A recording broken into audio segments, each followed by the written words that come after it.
Hi, welcome to the channel. Today's video is titled If You Live in Freedom, Thank the British Empire. 5-minute video. Okay. Okay. I love this. I love this so much. We're going to check this together. Let's dive right in.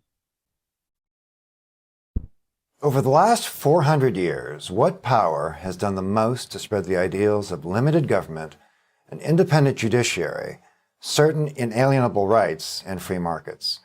That power would be the British Empire.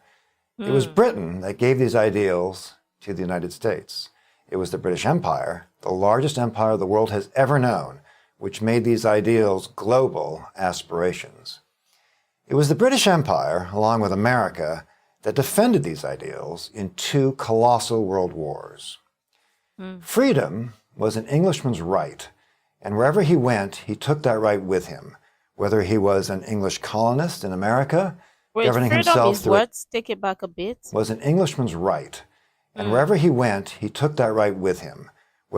And see, remember, we just checked the national anthem, the British national anthem.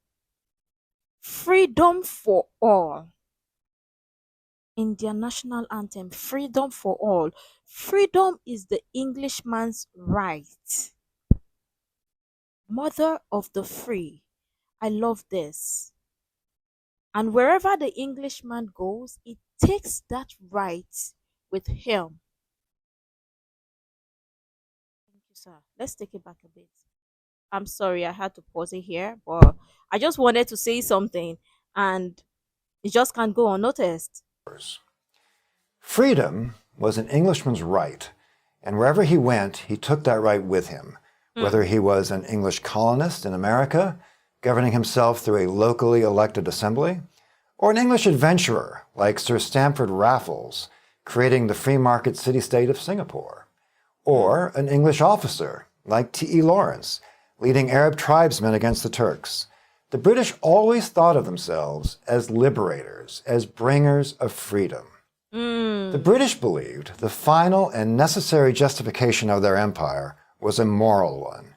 The British Hmm. kept the peace. They brought sound, honest administration. And they insisted that basic moral standards were honored.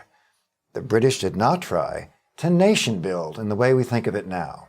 They were under no illusions about making Arabs or Afghans or Zulus into Englishmen. They were more than content to leave people alone, to let them be themselves, to govern them with the lightest possible hand. Beautiful. Beautiful.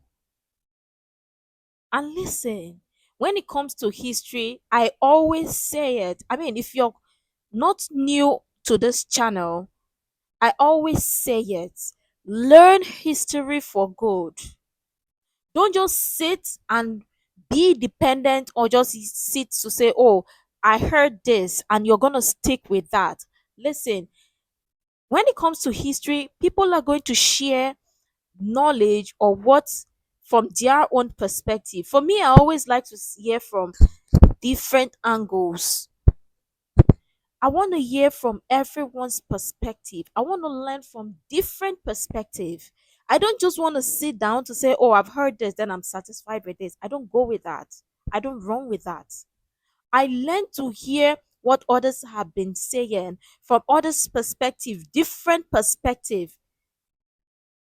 It will save you a whole lot. And this right here, and the question still remains. My question still remains.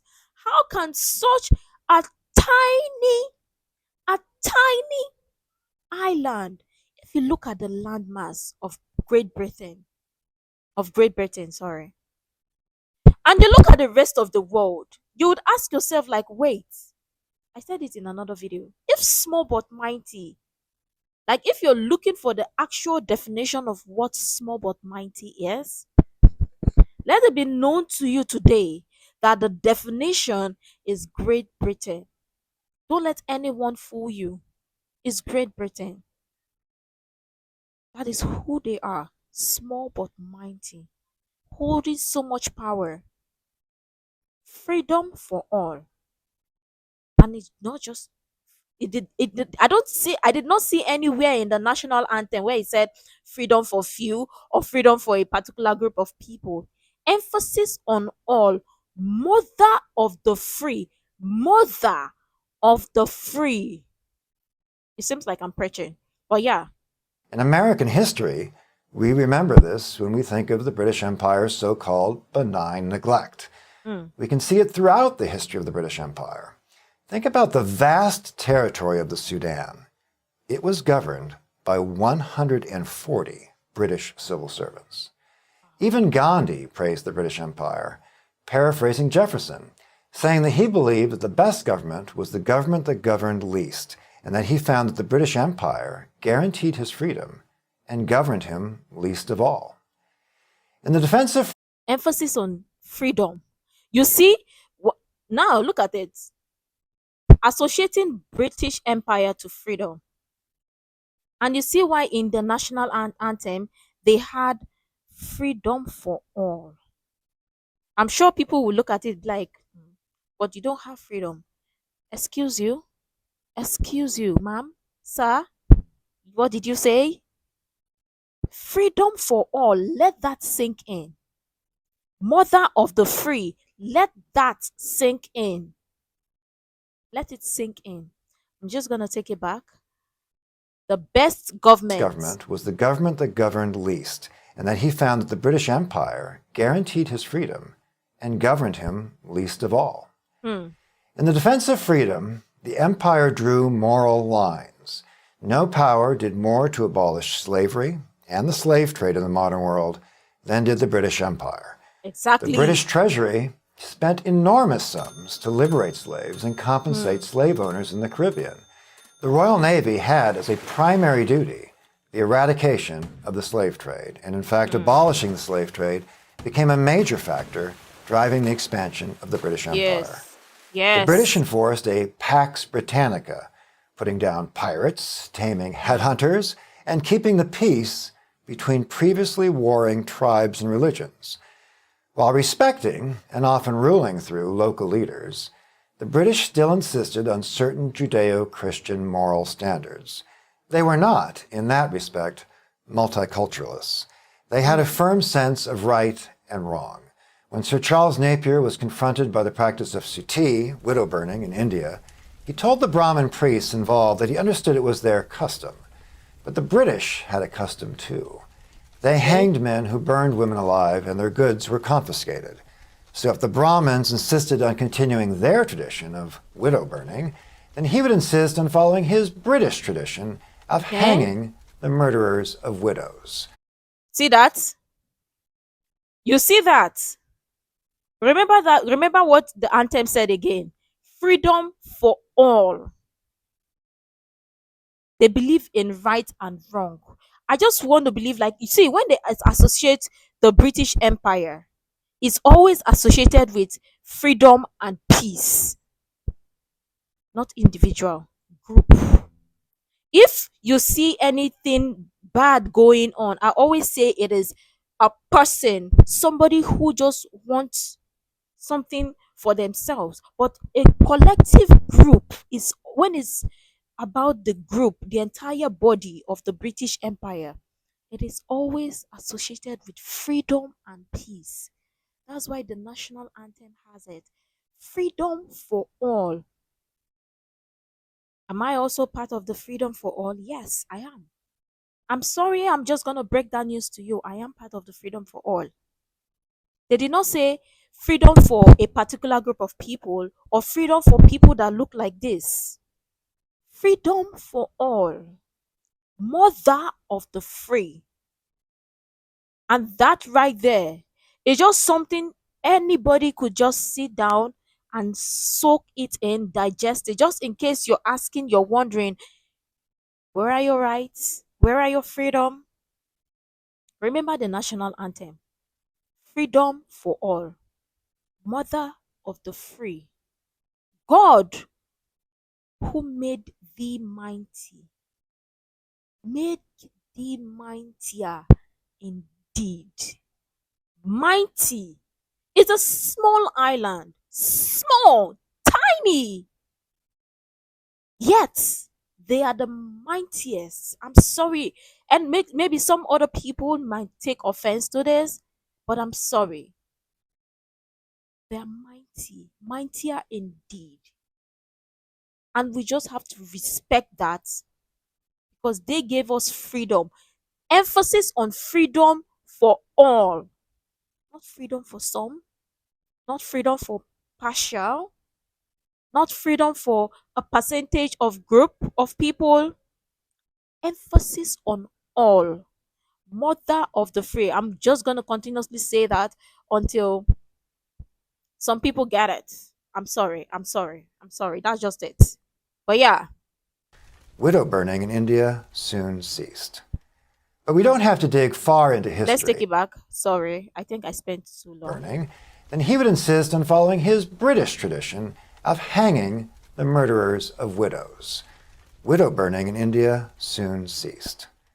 But we don't have to dig far into history, into the abolition of slavery and widow burning, to find the British Empire on the side of moral right and freedom. We can think of events within our own lifetimes or those of our parents and Freedom. grandparents.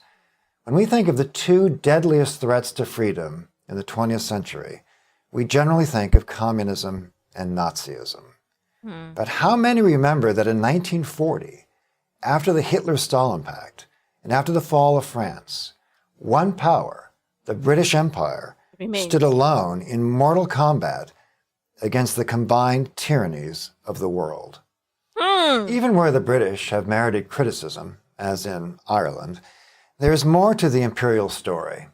During negotiations to create the Irish Republic, for instance, British Prime Minister David Lloyd George, who could speak Welsh, reminded the Irish nationalist and Gaelic extremist Eamon de Valera that the Celts never had a word for republic.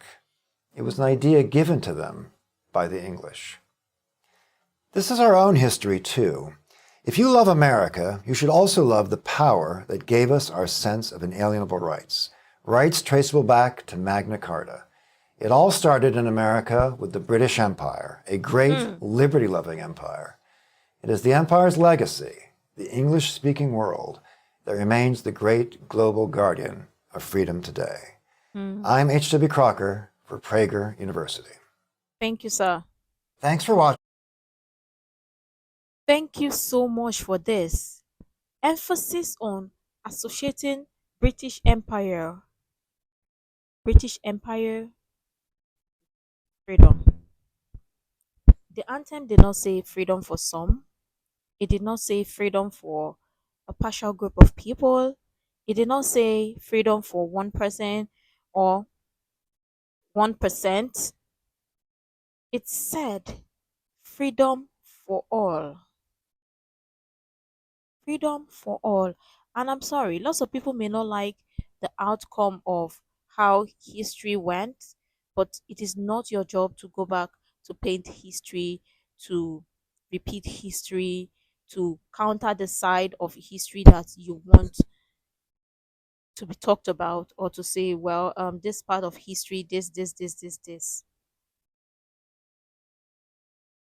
Think about the freedom and the rights you enjoy today. Where is all of it? Where did all of it come from?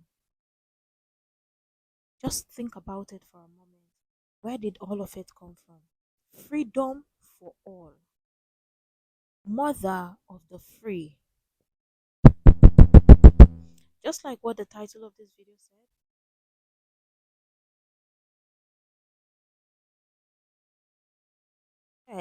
it said, if you live in freedom, thank the British Empire. That is what the title says.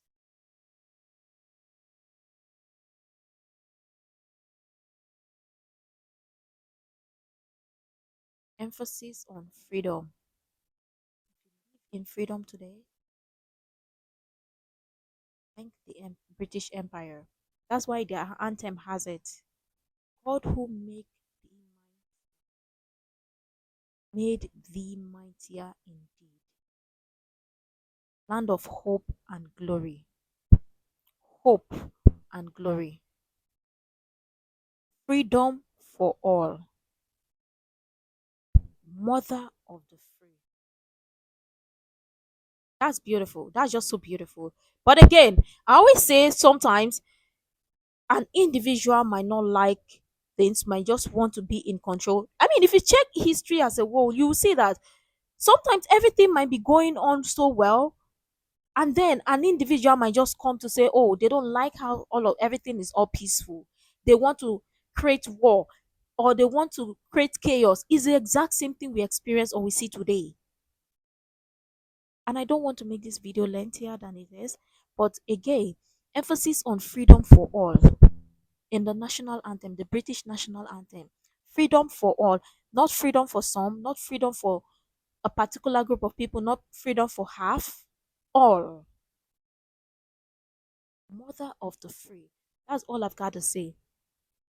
Let me know your thoughts in the comments below. Make sure to like, comment, share, subscribe, and all that stuff. And until next time, see you in the next video.